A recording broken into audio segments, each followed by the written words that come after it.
நீங்கள் பார்த்து கொண்டிருப்பது உங்கள் ஜாஷுவா டிவி. சகல ஜனங்களுக்கும் நற்செய்தி.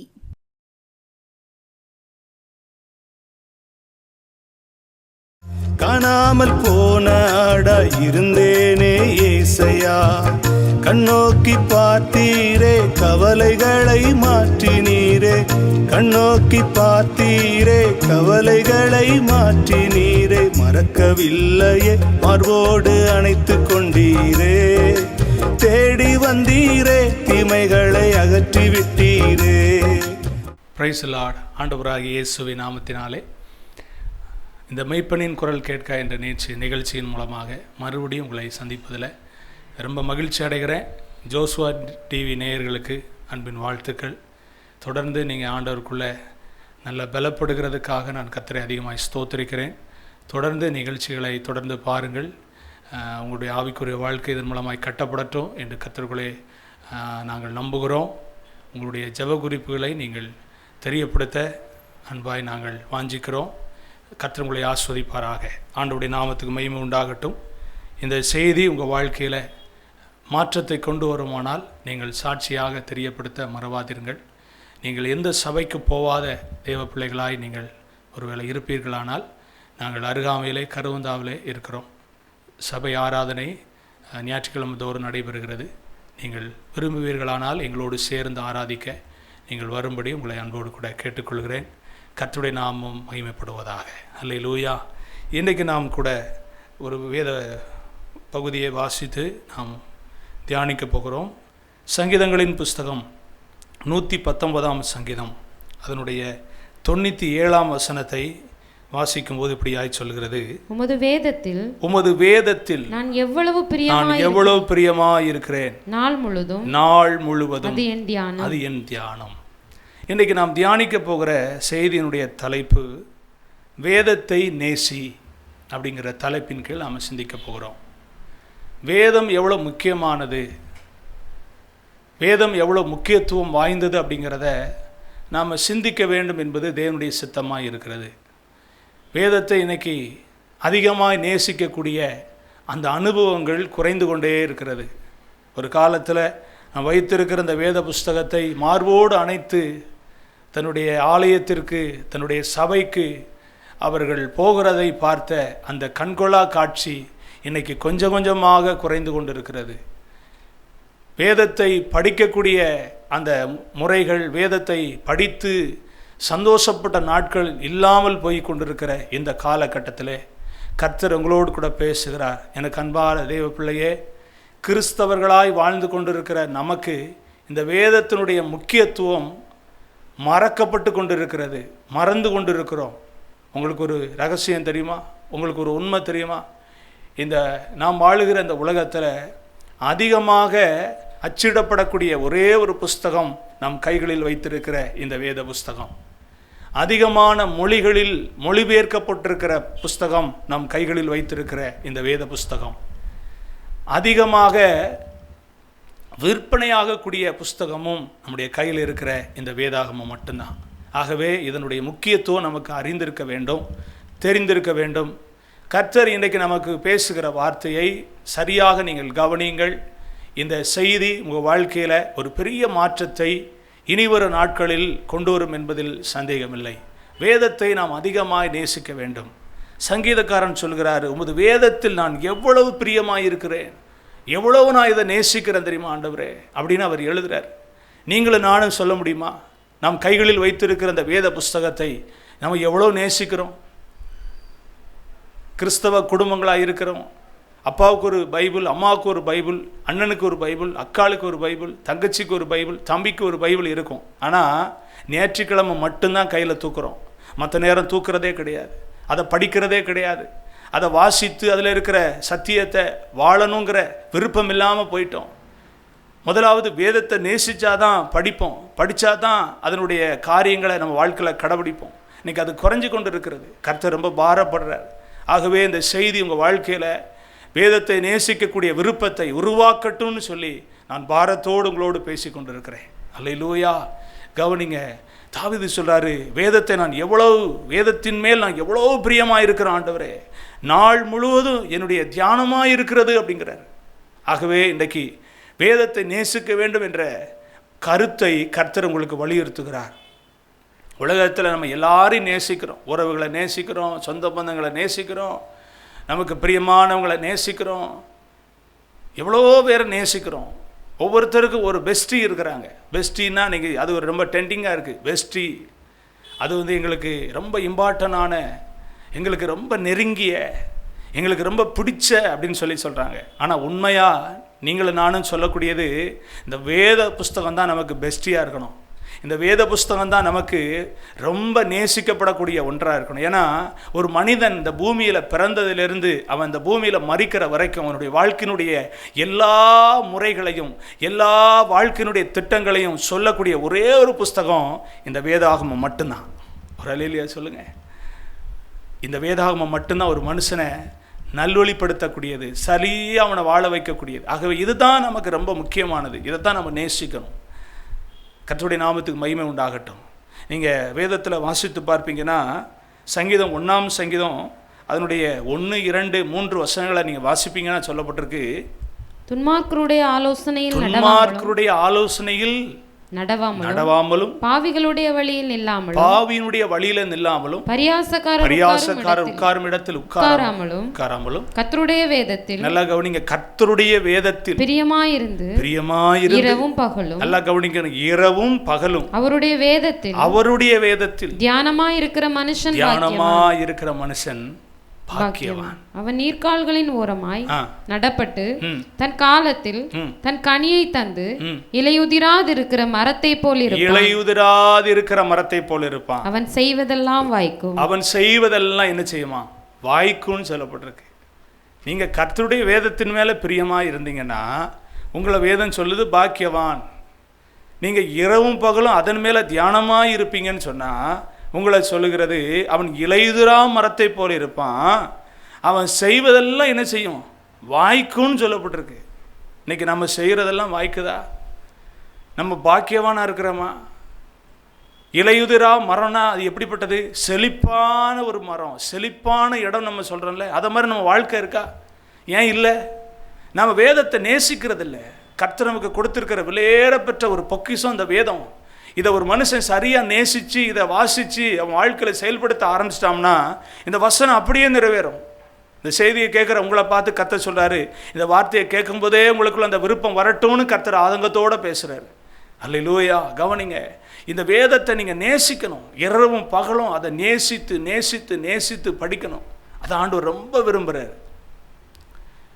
இந்த வேதத்தை நம்ம நேசிக்காதவங்களாக மாறி போயிட்டோம். ஓசியா புஸ்தகத்தில் வாசிப்பீங்கன்னா 4ஆம் அதிகாரம் அதனுடைய 6ஆம் வசனத்தை வாசிக்கும் போது அங்க சொல்லப்பட்டிருக்கு, என் ஜனங்கள் அறிவில்லாமையினால் சங்காரமாகிறார்கள். நீ அறிவை வெறுத்தாய். ஆகையால் நீ என் ஆசாரியனா இராதபடி நானும் உன்னை வெறுத்து விடுவேன். நீ உன் தேவனுடைய வேதத்தை மறந்தாய். நல்லா கவனிங்க, நீ உன் தேவனுடைய வேதத்தை மறந்தாய். ஆகையால் நானும் உன் பிள்ளைகளை மறந்து விடுவேன். நானும் உன் பிள்ளைகளை என்ன செஞ்சிருவேன்? மறந்துடுவேங்கிறார். நம்ம பிள்ளைகளை மறந்தோம்னா எவ்வளோ பிரச்சனை வருது இல்லை? ஒரு தகப்பன் தன் பிள்ளைய மறந்துட்டா, ஏதோ ஒரு காரியத்தில் மறந்துட்டா அந்த பிள்ளை வந்து சொல்லும், என்னை மறந்துட்டீங்கல்ல அப்படின்னு சொல்லுதில்ல. வசனம் சொல்லுது, நாம் கர்த்தர் கொடுத்த வேதத்தை மறந்துட்டோம்னா கர்த்தர் நம்முடைய பிள்ளைகளை மறந்துடுவாராம். நம்முடைய தேவன் அப்படிப்பட்ட ஒரு கடினமான தேவனா? நீங்கள் ஒருவேளை நீங்கள் கேட்கலாம். ஆண்டவர் இந்த வேதத்துக்கு அவ்வளோ முக்கியத்துவம் பண்ணுறாருங்க. இந்த வேதத்தை குறித்து சொல்லப்பட்டிருக்கு, இந்த வேதத்தை ஒரு எழுத்து கூட கூட்டக்கூடாதுன்னு சொல்லப்பட்டிருக்கு. இந்த வேதத்தின் மேலே அவ்வளோ ஆண்டவர் இம்பார்ட்டன்ட் கொடுத்துருக்கிறார். இந்த வேதத்தை அவ்வளோ முக்கியத்துவப்படுத்துகிறார். எனக்கு அன்பான தேவ பிள்ளையே, நீங்கள் வேதத்தை மறந்து போய் இருப்பீங்கன்னா உங்கள் பிள்ளைகள் மறக்கப்பட்டு போவார்கள். ஒருவேளை நீங்கள் சொல்லலாம், நான் வாழ்ந்த நாட்களில் நல்லா ஜெபம் பண்ணிட்டேன் பாஸ்டர், நல்லா ஊழியம் செஞ்சுட்டேன் பாஸ்டர், நல்லா ஒரு நீதியாக வாழ்ந்துட்டேன் பாஸ்டர், போதும் அப்படின்னு நீங்கள் நினைக்கலாம். இல்லை, நீங்கள் வாழுகிற நாட்களில் நீங்கள் அந்த வேதத்துக்கு எவ்வளோ முக்கியத்துவம் கொடுக்குறீங்களோ அந்த அளவுக்கு கர்த்தர் உங்கள் பிள்ளைகளுக்கு கர்த்தர் முக்கியத்துவம் கொடுப்பார். அல்லேலூயா. நம்மளோட போகிறதில்லையே, நம்ம சந்ததி நல்லா இருக்கணும்னு நம்ம நினைக்கிறவங்க தானே, நம்ம பிள்ளைகள் நல்லா இருக்கணும்னு நினைக்கிறவங்க தானே. நம்ம பிள்ளைகளுக்கு அதனால தான் சொத்து சேர்த்து வைக்கும், நம்ம பிள்ளைகளுக்கு அதுதான் நிறைய பணத்தை சேர்த்து வைக்கும், நம்ம பிள்ளைகளுக்கு வீடை கட்டி வைக்கும், நம்ம பிள்ளைகளுக்கு வேலைக்குரிய எல்லா வேலைகளையும் அவர்கள் வேலைகளுக்குரிய சகல சௌரியங்களையும் செஞ்சு வைக்கிறோம். ஏன்? என் பிள்ளை நல்லா இருக்கணும், என்னை விட என் பிள்ளை நல்லா இருக்கணும். அப்போ இந்த வார்த்தையை கேட்குற உங்களை பார்த்து கர்த்தர் சொல்கிறாரு, உங்கள் பிள்ளைகளை கர்த்தர் மறந்து போகாமல் இருக்கணும்னா இந்த வேதத்தின் மேலே அதிக நேசம் உள்ளவங்களாக நீங்கள் இருக்கணும், இந்த வேதத்தை அதிகமாக நேசிக்கக்கூடியவங்களாக இருக்கணும், இந்த வேதத்துக்கு அதிக முக்கியத்துவம் கொடுக்கக்கூடியவங்களாக நீங்கள் இருக்கணும். அதை தான் கர்த்தர் விரும்புகிறார். வேதத்துக்கு அதிகமான முக்கியத்துவம் கொடுக்கக்கூடியவங்களாக நீங்கள் இருப்பீங்கன்னா கர்த்தர் நிச்சயமாக உங்கள் வாழ்க்கையில் பெரிய காரியங்களை கர்த்தர் செய்வார். அல்லேலூயா. சரி, வேதத்தை நேசிக்கக்கூடிய ஒரு மனுஷன் எதிலிருந்து தன்னை விலக்கிக் கொள்ளணும் அப்படிங்கிற சில காரியங்களை வேதத்தின் மூலம் நம்ம தியானிக்க போகிறோம். வாசிப்போம். 119ஆம் சங்கீதம் 113ஆம் வசனத்தை வாசிக்கும் போது சொல்லப்பட்டிருக்கிறது, வீண் சிந்தனைகளை நான் வெறுத்து உமது வேதத்தில் பிரியப்படுகிறேன். நம்ம வேதத்தின் மேல அதிக நேசம் இல்லாம போனதுக்கு காரணம் என்ன நீங்க புரியுறீங்களா? என்னைக்கா ஆராய்ஞ்சு பார்த்துருக்கீங்களா? என்னைக்காவது நீங்கள் அதை குறித்து சிந்திச்சிருக்கீங்களா? என்ன காரணம் தெரியுமா? நமக்குள்ள வீணான சிந்தனை உருவானதுனால தான் இந்த வேதத்தின் மேலே இருந்த பிரியம் நம்மளை விட்டு போயிடுச்சு.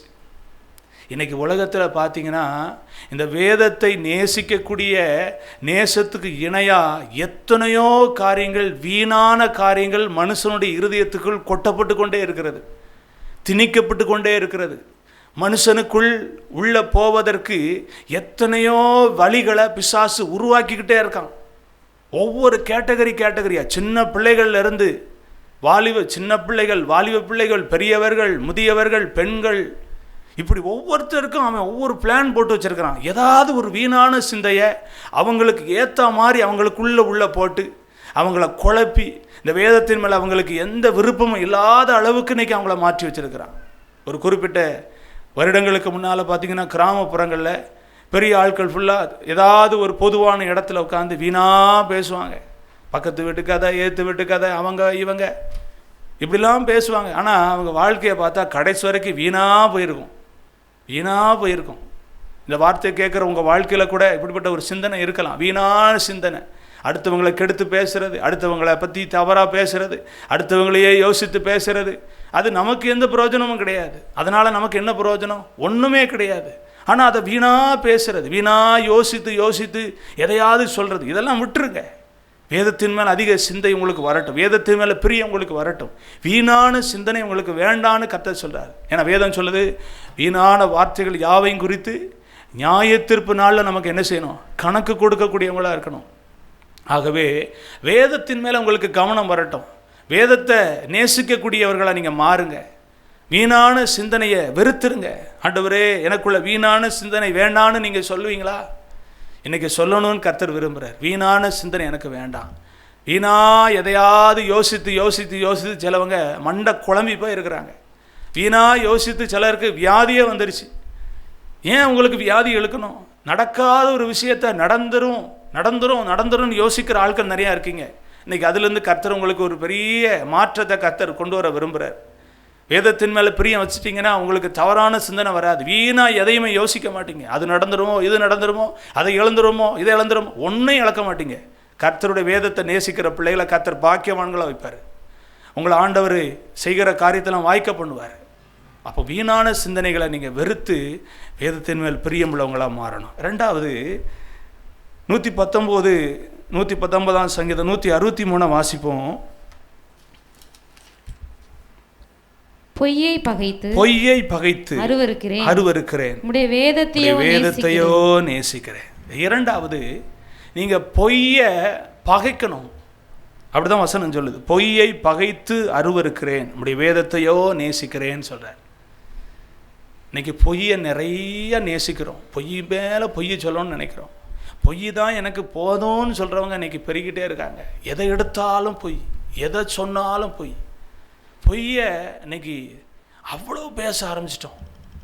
பொய் பொய் பொய், எதை எடுத்தாலும் பொய். சில நபர்களை நம்பவே மாட்டாங்க. ஏன்னா அவங்க சொன்ன பொய் அவங்க வாழ்க்கையில் இவன் எப்பவுமே பொய் தாயா சொல்லுவான், இவன் உண்மையே பேச மாட்டாங்கிற ஒரு முத்திரையை குத்திருந்தாங்க. அப்போ இன்றைக்கி நம்ம வாழ்க்கையில் வேதத்தை நேசிக்க முடியாமல் போனதுக்கு இரண்டாவது காரணம், பொய்யை நம்ம நேசிக்கிறோம். பொய்யை பகைக்கலை. அது என் வாழ்க்கையில் இருக்கக்கூடாதுன்னு நினைக்கல. ஏன்னா பொய்யனும் பொய்க்கு பிதாவுமாய் இருக்கிற பிசாசினுடைய வேலைகளை நம்ம விரும்புகிறோம். அவனுடைய வேலையே பொய்யை சொல்கிறதான். ஆண்டவர் ஒரு காரியத்தை சொல்லியிருப்பார், அதை அப்படியே மாற்றி அதை அப்படி டூப்ளிகேட்டாக நமக்குள்ளே புகுத்துறது தான் அவனுடைய வேலை. பொய் தான். ஆகவே இன்றைக்கி இந்த வார்த்தையை கேட்குற எனக்கு அன்பான தேவ பிள்ளையே, பொய்யை பகைக்கக்கூடியவங்களாக நீங்கள் மாறணும். மனுஷனை பகைக்கக்கூடாது, பொய்யை பகைக்கணும். மனுஷனை பகைச்சோம்னா பகை நமக்குள்ளே எழும்பி சகோதர அன்பு இல்லாமல் போயிடும். ஏன்னா உன்னை நேசிக்கிறது போன பிறனை நேசின்னு ஆண்டவர் சொல்கிறார்ல. பொய்யை பகைக்கணும், மனுஷனை பகைக்கக்கூடாது. நம்மளை நேசிக்கிறது போல் அவனை நேசிக்கணும். ஒருவேளை நமக்கு அவன் துரோகம் பண்ணாலும் பரவாயில்ல, அதுக்குரிய கிரியை அவன் பார்த்துட்டு போவான். அதற்குரிய கிரியை அதுக்குரிய கணக்கு அவன் கொடுத்துட்டு போகிறான். நாம் பகைக்கக்கூடியதை பொய்யை பகைக்கணும். அப்படின்னு என்ன அர்த்தம்? பொய்யை பேசவே கூடாதுன்னு தீர்மானம் எடுக்கணும். இந்த வாயில் கையை வச்சு சொல்லுங்கள், ஆண்டவரே சொல்லுங்களேன், ஆண்டவரே இந்த வாயினால் நான் அநேக பொய்களை சொல்லி வேதத்தை நேசிக்க முடியாமல் போயிட்டேன். ஆனால் இன்றைக்கி நான் ஒரு தீர்மானம் எடுக்கிறேன், பொய்யை நான் பகைக்கிறேன், பொய்யை நான் பேச மாட்டேன். ஒருவேளை எனக்கு லாபம் கிடைச்சாலும் லாபம் கிடைக்காமல் போனாலும், என்னை மதித்தாலும் மதிக்காமல் போனாலும், என்னை அவங்க விரும்பினாலும் விரும்பாமல் போனாலும் என் வாயில் பொய் வராது. பொய் நான் பேச மாட்டேன், அதை நான் பகைக்கிறேன், அதை நான் அருவருக்கிறேன், வேதத்தையோ நேசிக்கிறேன்னு சொல்லி நீங்கள் ஒப்பு கொடுப்பீங்கன்னா ஆண்டவர் நிச்சயமாக உங்கள் வாழ்க்கையில் ஒரு பெரிய காரியத்தை செய்வார். ஒரு சின்ன சம்பவத்தை மாத்திரம் நான் உங்களுக்கு சொல்ல விரும்புகிறேன். ஒரு முதியவரிடத்தில் ஒரு சின்ன தம்பி ரொம்ப நாளாக அவர் வேதத்தை படிச்சுக்கிட்டே இருக்கிறத பார்த்துட்டு ஒரு நாள் கேட்டானா, ஏன் தாத்தா ஓயாமல் அந்த பைபிளே படிக்கிங்களா, அதில் என்ன இருக்குது இதில் அப்படின்னு கேட்டானா. அப்போ அந்த முதியவர் சொன்னாராம், பக்கத்தில் ஒரு கூடை இருந்துச்சான். அந்த கூடையை எடுத்துகிட்டு போய் அந்த டேப்பில் தண்ணி பிடிச்சி கொண்டு வா அப்படின்னாராம். அவன் அந்த கூடையை கொண்டு போய் தாத்தா சொல்கிறாருன்னு சொல்லி அந்த டேப்பில் தண்ணியை திறந்து பிடிச்சானா. அப்படியே நிரம்பி வந்துச்சு. மறுபடியும் அவங்க கொண்டு வரதுக்குள்ளே எல்லாம் சிந்தி போச்சு. இப்படியே ஒரு 10 முறை செஞ்சுட்டு கடைசியில் சொன்னானா, இதில் தண்ணி பிடிக்க முடியாது, ஒளிவிட்டே இருக்குது, இதில் ஓட்டை இருக்கனால ஒளிவிட்டே இருக்குது, எப்படி இல்லை தண்ணி பிடிக்க முடியும், இதனால் ஒரு பிரயோஜனம் இல்லை அப்படின்னு சொல்லி சொன்னானா. அப்போ அந்த முதியவர் பக்கத்தில் அந்த பையனை உட்கார வச்சு சொன்னாராம், தம்பி இந்த கூடையில் தண்ணி பிடிக்க முடியாது, தண்ணி கொண்டு வர முடியாது, அப்போ இந்த கூடை ஒரு பிரயோஜனம் இல்லை, ஆனால் திரும்ப திரும்ப ஏன் பயன்படுத்துகிறோம் அப்படின்னு நீ சிந்திச்சிருக்கியா? அப்போ அவன் மற்ற பொருள் கொண்டு போகலாம்லா அப்படின்னு. இல்லை, இதில் இன்னொரு சம்பவம் நடந்திருக்கு. என்ன சம்பவம் நடந்திருக்கு? நீ தண்ணி பிடிக்கும்போது அந்த தண்ணி அந்த கூடைக்குள்ளே விழுந்து அது அந்த ஓட்டைக்குள்ளே எல்லாம் கீழே போகும்போது என்ன நடந்துச்சு அப்படின்னா, அந்த ஓட்டைக்குள்ளே இருந்த அழுக்கு, அதில் இருந்த அசுத்தமான எல்லாமே அந்த தண்ணி அதுக்குள்ளே போய் வெளியே வந்தோடனே அவ்வளோ அசுத்தமும் போயிடுச்சு. நான் உன்கிட்ட கொடுக்கும்போது அந்த கூடை இருந்த நிறமும் இப்போ அந்த கூடை நிறத்தையும் பாரு, பளிச்சுன்னு இருக்கு. இதுதான் வேதத்தை அடிக்கடி படிக்கிறது. எதனால்? உலகத்தில் இருக்கவங்க எல்லாரும் பார்த்து நம்மளை ஒரு மாதிரி பேசுவாங்க, எதுக்கு இவர் ஓயாமல் வேதத்தை படிக்காருன்னு. படிக்க படிக்க நம்ம உள்ளத்தை சுத்தம் பண்ணும், நமக்குள்ளே இருக்கிற அழுக்கை நம்மளை விட்டு அகற்றி போடும், நமக்குள்ளே இருக்கிற தேவனுக்கு பிரியமில்லாத காரியத்தெல்லாம் எடுத்து போட்டுரும், நிச்சயமாக மதிக்கக்கூடிய மனுஷனாக மாற்றும். 4 பேருக்கு முன்னால் என் வாழ்க்கை சுத்தமாக இருக்குன்னு சொல்லக்கூடிய ஒரு தரத்தை இந்த வேதம் மட்டும்தான் கொடுக்க முடியும்னு அந்த சிறு பையனுக்கு அந்த தாத்தா சொன்னாராம். இந்த செய்தியை கேட்குற எனக்கு அன்பான தேவ பிள்ளையே, வேதத்தை நேசிக்க உங்கள் இருதயத்தில் ஒரு விருப்பத்தை ஆண்டவர் கொடுத்துருக்காரு நான் நம்புகிறேன்.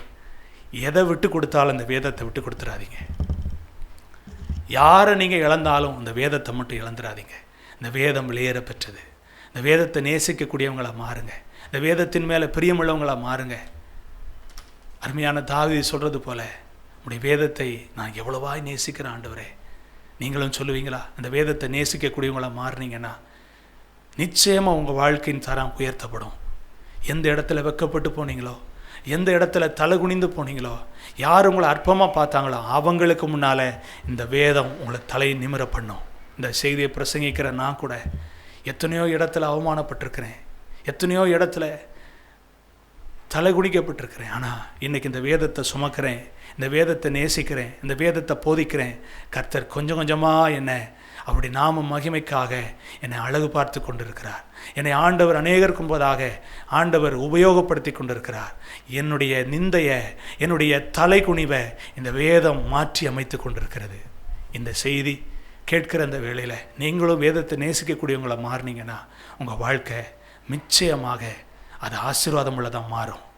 உங்கள் வாழ்க்கை அநேகர் விரும்பக்கூடக்கூடிய ஒரு வாழ்க்கையாக மாறும். கண்ணை மூடி ஜெபம் பண்ணுவோமா? எங்களை நேசிக்கிற எங்கள் நல்ல ஆண்டவரே, உம்முடைய சமூகத்தில் நோக்கி பார்க்கிறோம். இந்த செய்தியின் மூலமாக தேவரே நம்முடைய பிள்ளைகளோடு பேசியிருக்கிறதுக்காக ஸ்தோத்திரம். வேதத்தை நேசிக்க வேண்டும் என்ற செய்தி நம்முடைய பிள்ளைகளுடைய வாழ்க்கையில் ஒரு பெரிய தாக்கத்தை உண்டாக்கி இருக்கிறதுக்காக ஸ்தோத்திரம் அப்பா. யாரெல்லாமோ நேசிக்கிற நம்முடைய பிள்ளைகள் வேதத்தை மறந்து போனார்கள். வேதத்தை மறந்து போனால் பிள்ளைகளை நீர் மறப்பீருன்னு சொல்லப்பட்டிருக்கிற வார்த்தையை நம்முடைய பிள்ளைகள் ரொம்ப கருத்தாய் கவனித்திருக்கிற அப்படினால் என் ஆண்டவரே, வீணான சிந்தனைகளை வெறுத்து பகைத்து, ஆண்டவரே பொய்யை பகைத்து அருவறுத்து நம்முடைய பிள்ளைகள் வேதத்தின் மேலே அதிகமான பிரியம் நம்முடைய பிள்ளைகளுக்கு உண்டாகட்டும்னு ஒரு அடியான் ஜெபிக்கிறேன். இந்த வார்த்தை நம்முடைய பிள்ளைகளுக்கு பேசுவதற்கு தேவரீர் கொண்டு வந்ததுக்காய் ஸ்தோத்திரம். நம்முடைய வார்த்தை நம்முடைய பிள்ளைகளுடைய இருதயங்களில் ஒரு பெரிய மாற்றத்தை கொண்டு வரட்டும். நம்முடைய பிள்ளைகள் தொடர்ந்து உமக்குள் பலப்பட்டு வேதத்தை நேசித்து வாழ்ந்து உமக்கு மகிமையாய் ஜீவனம் பண்ண கர்த்தர் உதவி செய்யும். பெரிய காரியங்களை செய்யும். இயேசுவின் நாமத்தில் ஜெபிக்கிறேன் ஜீவனுள்ள நல்ல பிதாவே, ஆமென். என் ஆத்துமாவே கர்த்தரை ஸ்தோத்திரி, முழுமே பரிசுத்த நாமத்தை ஸ்தோத்திரி. என் ஆத்துமாவே கர்த்தரை ஸ்தோத்திரி, அவர் செய்த சகல உபகாரங்களை மறவாதே. ஆமென். கர்த்தர் உங்களை ஆஸ்வதிப்பாராக. காணாமல் போன ஆடா இருந்தேனே ஏசையா, கண்ணோக்கி பார்த்தீரே கவலைகளை மாற்றினீ